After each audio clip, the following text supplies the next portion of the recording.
Welcome to our last webcast from Madrid, Spain, where the Conference of the Parties has been going on for the last 2 weeks. We are super pleased to have two of our delegates here with us today. We've got Sarah Goodspeed and Eric, and I'll let you guys introduce yourselves. Go for it. Hi everyone, this is Sarah. I am our Youth and Policy Manager at Climate Generation. And my name is Eric Wojchik. I am a Senior Planner at the Metropolitan Council. Awesome. And so today we're gonna do some kind of informal run-throughs of what's been going on at the COP. A reminder, if you haven't been with us before, we do have 4 folks on the ground there this week. Sabrina and Jen also being there, and you can hit Twitter if you want to see some of their reactions the last couple of days, or head to our blog too to see some of their blogs. I know that we've walked through this, but also for those of you who are like, this sounds interesting, but I don't know what it's about, a reminder that the COPs are the annual conferences that are under the United Nations Framework Convention on Climate Change. So the big, huge international body that thinks about how we're going to tackle climate change at a global level. And these conferences are the opportunities for the countries or parties that have signed on to that convention to wrangle around the details of that. And there definitely has been a lot of wrangling this week. And then Eric and Sarah, I'm sure will have some things to share with us about that. There have been a lot of interesting outcomes and commentary from the week. And so I haven't actually shared these with our delegates yet. So if you want to pass, I thought it'd be fun to throw up a couple tweets and just hear some reactions from you all, or an explanation of what the heck this means or what this is all about. So this one was actually just today, talking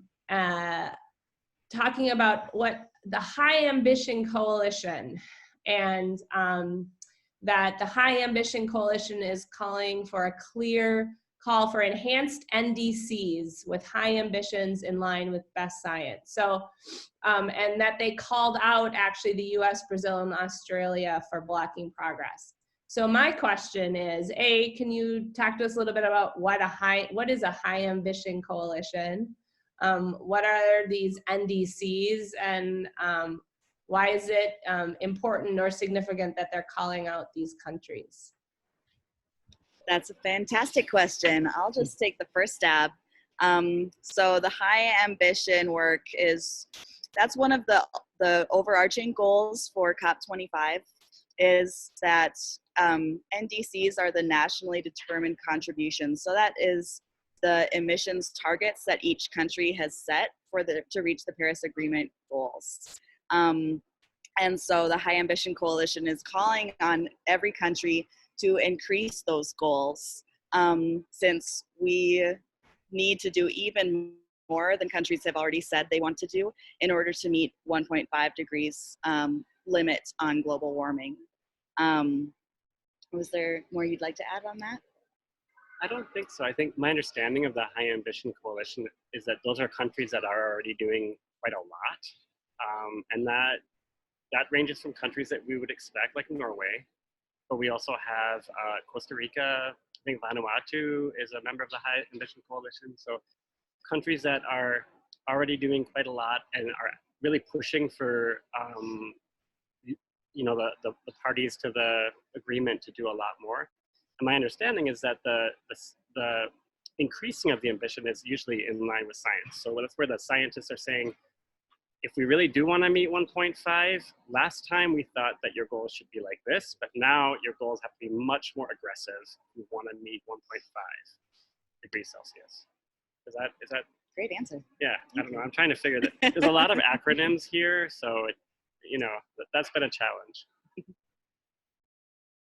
And then, so what is the significance of, or is there significance of the US, Brazil, and Australia being called out for blocking progress? There have been a number of countries that have been blocking progress, and these three are certainly among the worst. You know, we just came from the Fossil of the Day ceremony, where each of those countries received multiple awards, which means that on multiple days, they were big actors in blocking progress.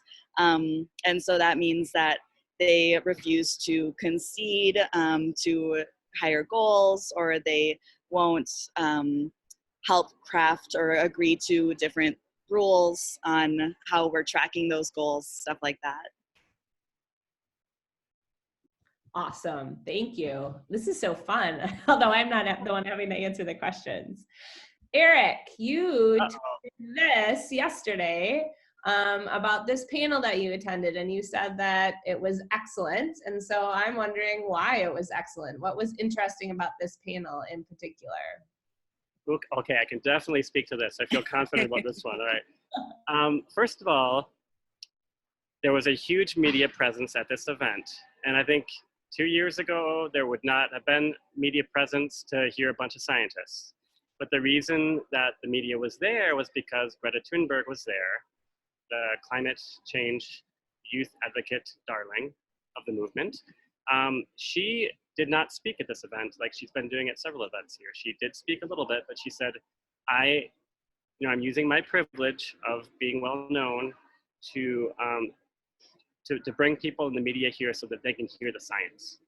So the people on the panel, there's one other youth activist along with Greta, but the rest of the panel was made up of scientists.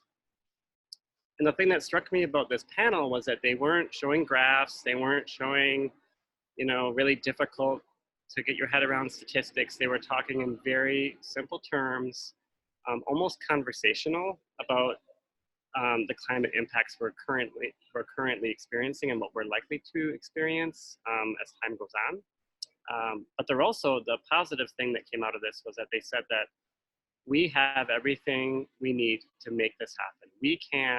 We have all the tools to reduce emissions, to essentially slow down climate change, but we don't have the political will. This person on the end of the panel, Rachel Cletus, she's the policy director for the Union of Concerned Scientists, and she is featured throughout this conference. I think she is an excellent speaker. Again, she speaks very direct, and she doesn't use a lot of scientific terms, but she's very smart. Do you have any other questions about that? No, that's awesome. Thank you. Sorry to put you on the spot, but that was great. This is more wonky, but I know that Article 6 has been one of the challenges of this COP, Article 6 of the Paris Agreement, and fixing it, figuring out what to do with it. And so I wondered if either of you felt comfortable just commenting on this reaction from Climate Action Network about Article 6 and the new texts that have been created. This also from today. Yeah, well, I haven't caught up on what those new texts were since it just did happen today, but being a part of the Climate Action Network has been incredibly empowering to be able to hear from our partners who are following all of those small working groups and all of those details, and then they share it across the coalition so that we're all able to kind of keep up and keep abreast of those different developments. And Rachel Cletus is also a part of the Climate Action Network with the Union of Concerned Scientists, so it's been great to get to know her and other experts through that space as well. And so on Article 6, a lot of the controversy, this really refers to the rulemaking around carbon markets. And so a lot of the progress that has been impeded is because countries like Australia want to count emissions that they've already done twice, or allowed cheating in the counting, which would just be like, where's your starting point, or what are just the different rules, and each country that has fossil fuel investments has really shown an unwillingness to play by the rules, and everyone has keep trying to make their own special loopholes so that they can continue to profit from those fossil fuel industries. Awesome. Thank you. There was one positive outcome today, and once again, this is a pretty wonky thing, but that was that the Gender Action Plan. I don't know if you know anything about this piece of what came out today, but a positive outcome from the CAN, at least from their perspective. Any comment on that? Or a challenge to other people to go do some research on it? I will throw it back to the audience to do some research, and we can certainly post more updates about that, but I hadn't been following that particular working group. Awesome. Well, now we wanted to share a couple of videos and photos that were interviews that got done today. And so this one is from a youth activist.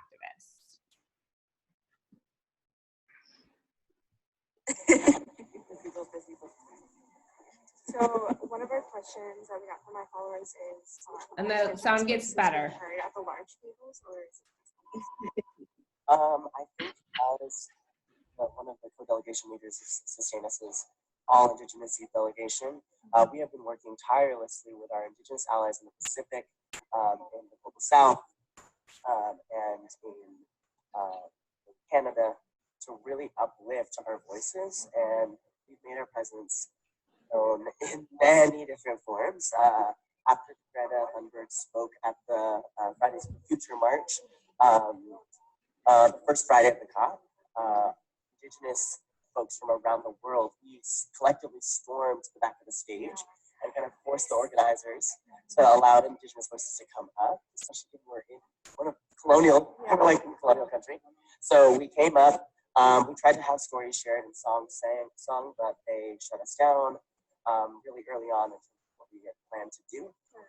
The next day, we had SustainUs we had convened and tried to arrange some meetings with Greta in order to uplift those voices. So we held, Greta's press conference was held very specifically to, she deferred the press conference and tried to decenter herself to make sure that Indigenous voices were heard. So we had one of our youth delegates, we opened and closed the press conference with a song, and also had one of our youth delegates speak to all of our movements and also their personal story. Incredible. So I would love just to hear from you all what it's been like to watch be a part of, be on the edge of, be involved in any of the youth actions and the youth, hearing youth voices and Indigenous voices that have been lifting up. This was SustainUs, as I mentioned, commenting on that. And you can see folks, I know you all were here at this press conference this morning, where the fellow who was speaking also is there in the middle, but can you comment on what it's been like to be a part of that and witness that? I'll go very briefly and then pass it to Eric, because I also wrote about this in my blog. If anyone watching is on the Window to COP website, you can read our blogs as well. And so that was Orion with the SustainUs delegation, which, as he said, is a delegation made entirely of Indigenous youth this year. And they've been sending youth delegations for many years, as well as Climate Generation. And they have really been incredible in taking space and making that space for themselves in ways that in previous years you haven't really felt a youth presence at this level. And a lot of that is because of the SustainUs Youth Delegation and the momentum of the Fridays for Future just global movement.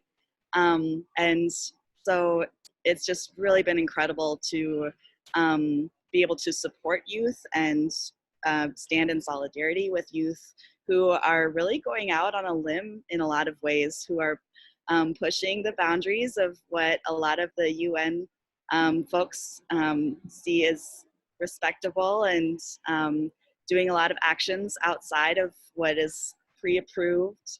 And that's absolutely been raising their voices and pushing the urgency of that youth are calling for around the world. Do you want me to add to that? I don't know. I can. one thing that's interesting is, yeah, the youth presence here is really unavoidable. Like, you can't turn around without seeing a gaggle of them, like all like with their, you know, their backpacks and their sketch pads, and they're all over the place. It's exciting. It adds a completely different energy to the room, and they just speak with such clarity, and you know, they're not using this sort of official language that we're so used to with these sorts of things.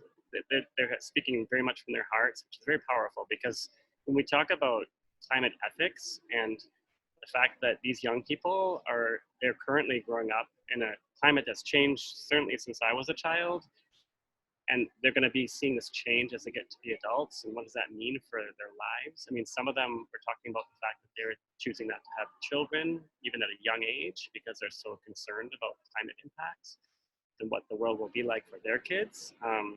You know, it is a huge issue. Thanks. This photo is from a press conference that was this morning. I was curious if either of you had any, wanted to talk about this press conference or press conferences in general and what role they play at COP and the story that's being told. I'll tell you, of course, here on the US end where you aren't, you feel like this is all that's going on in the world where you are, and here impeachment hearings has pretty much been like what the news cycle is. I've heard it, COP mentioned on NPR a few times, and of course Sarah was on our local NPR station interviewed yesterday, but otherwise that's the story. Media story is not really filtered out to hear as much. So this press conference, you know, occurred this morning, and a lot of the press here were asking, I think they were trying to get under the skin of, or just trying to get under the issue of like, well, we know that the negotiations are stalled, and we know that there is some obstruction to getting some results. You know, they were basically asking the Climate Action Network, do you feel like there's a value in these sorts of conventions and these sorts of gatherings? Is there a value? And the message that came out of this press conference was a message of very strong frustration from the group, but at the same time, they were very adamant that like this is the only global forum where, you know, people from across the world can actually come together and share their experiences. You know, you could walk into a room and meet someone from a small island state, or, you know, you could actually, after a side event, you could end up talking to the Minister of the Environment for Germany. So that access, I think people here really value that access. Now, what is done with that access, you know, whether people are able to take that into the negotiating room is another question. And I think that's where some of the frustration comes in.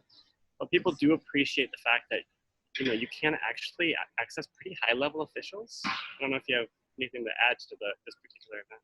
Absolutely concur with all of that, and just adding that USCAN called this press briefing because they knew that COP was not being covered very extensively in the US media. Yeah. And that's part of the problem of why the US is not a better leader, because our own communities are not able to follow along.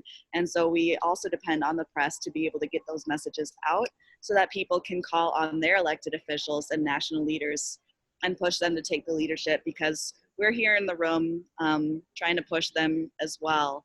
But it's going to take all of us and to continue raising that public will.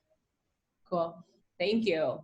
Well, as Eric had mentioned too, just the opportunity at these meetings to hear from people, I mean, literally from all over the world. We have another video interview with a young man. Ooh. Go ahead. My name is Kenneth Kastimofo. I'm from Nigeria. It's a great opportunity to be here. I enjoyed some part of the COP25. Well, my takeaway is the time for action. Nice topic. But my opinion about the time for action is that there's no level platform for the action to take off well. and for us to be able to achieve the set out goal. So I am pleading that the developing nations, of which at the receiving end of this whole climate change stuff, gets a better, clearer, and more coordinated access in becoming part of the solutions and being part of the technologies that is being laid out for climate change solutions.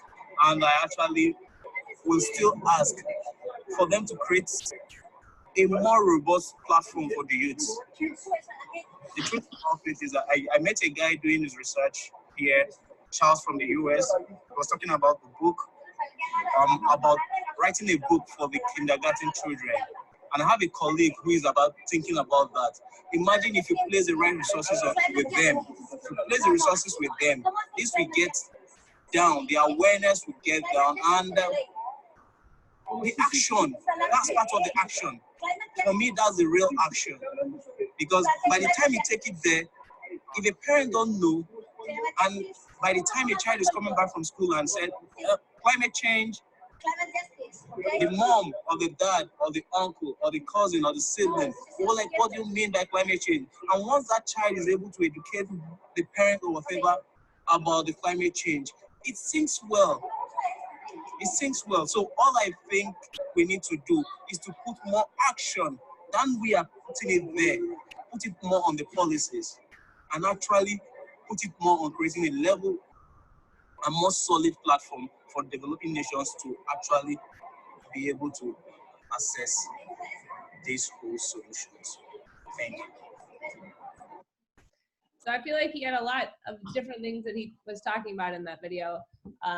Of course, the level platform for developing nations to be able to be at the table just as much as anyone else. I also love, I think, him getting into just the role of education and putting more into the education piece of things. Do you all have any thoughts that came to mind while you were listening to him speak, things that you've heard there? Many things. It was really great to be able to meet this delegate, and I think he's absolutely right. You know, we came together here, and there's been a lot of powerful connections and powerful conversations, but at the same time, it's not action, and so that's really what he and many folks are calling for: is don't let this stop here in this space, but to bring it home and really make sure that this is a fundamental part of all of our communities, starting from the very young. I would say too that one thing that I'm a bit embarrassed to even admit is that in Minnesota, we often think about climate change as something that's going to occur in the future. I mean, we do recognize that things have kind of changed, precipitation, things like that. But when you talk to people from Nigeria and people from the developing nations, they're experiencing this. This is occurring right now, and it's affecting people's lives in a very direct way. You know, they can't wait. It's not about like 10 years, 5 years away. They need help immediately. So I think that's a really powerful message that I've taken away from this experience. Great. Well, we have one more photo just from this morning's action put on by Fridays for the Future. It is Friday, and this was organized by Fridays for the Future. Can you tell us a little bit about who Fridays for the Future is and what this was all about? You want to go for it? I don't know too much about it, so I'll leave that to you. So Fridays for Future, for those who know who Greta Thunberg is, she became famous because she started striking from school every Friday. And she's been doing that for more than a year. And so throughout the last year, more and more students have begun doing this in different countries around the world, including a lot of the students we work with in Minnesota. And so we have climate strikes everywhere. And at this venue, you can see in the photo, there are hundreds of youth who were delegates to COP25 and who joined in solidarity for this strike today on Friday. And shortly following this, there were songs and chants, and it was really powerful. And shortly following this, they moved all outside and joined with other youth in public and had a sit-in right in front of the building. And yeah, it was just a very powerful day to be a part of it. Awesome. I think something that a lot of folks who are in these spaces don't get to see very often is that direct action. Folks who work more in diplomacy and in science and are removed from these calls, and to be able to have that right here inside is very powerful. Awesome. I was happy to see that this was allowed and supported. Great. Well, we are, I wanted to kind of close out with you, give you an opportunity to share some things, but also just ask, you know, what your plans are now as you're getting ready to go, and some of your, like, what you're taking with you, I guess, the big question from the COP, which I know you're just starting to be able to download it, and we'll have weeks and months and years of thinking about it. But yeah, as well as what are you gonna go do now? Like wine and tapas, I hope, but you know. I also hope wine and tapas is next on the list. I think we're all pretty pooped. It's been a really long week, and we've spent a lot of time inside this room. So fortunately, we all have tomorrow off. I think there are still negotiators who are stuck inside here, but a lot of the side event programming has already ended. And so you can see behind us, it's already pretty quiet. This space that was absolutely filled and swarming with people through every hour of the day all week. And so, yeah, I think we'll definitely have to take some time for reflection and keeping all of these emotions really present as we continue our work together.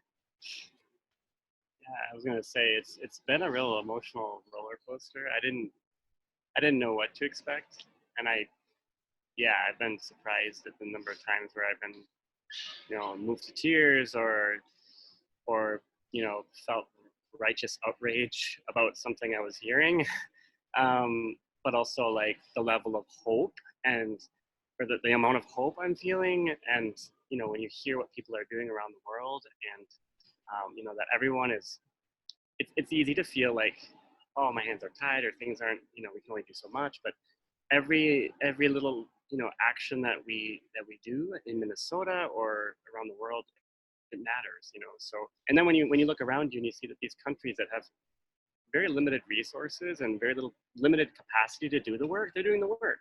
So, you know, we need to get off our backsides and, you know, really ratchet this up if they're doing the work. I'm really walking away from this feeling that, like, we have no excuse not to. Yeah. Great. Well, I don't know if there's any questions from the folks that joined in. If they want to type in a chat box, I'll give you like a couple seconds here to see if there are. But otherwise, I for sure want to let you guys go and start decompressing. And I'm not seeing anything. So thank you. Have safe travels home. And we will see you soon on this side. It's snowing out right now in Minnesota, so we'll welcome you home with plenty of snow. Thanks. Thank you all. Take care. Bye. Bye.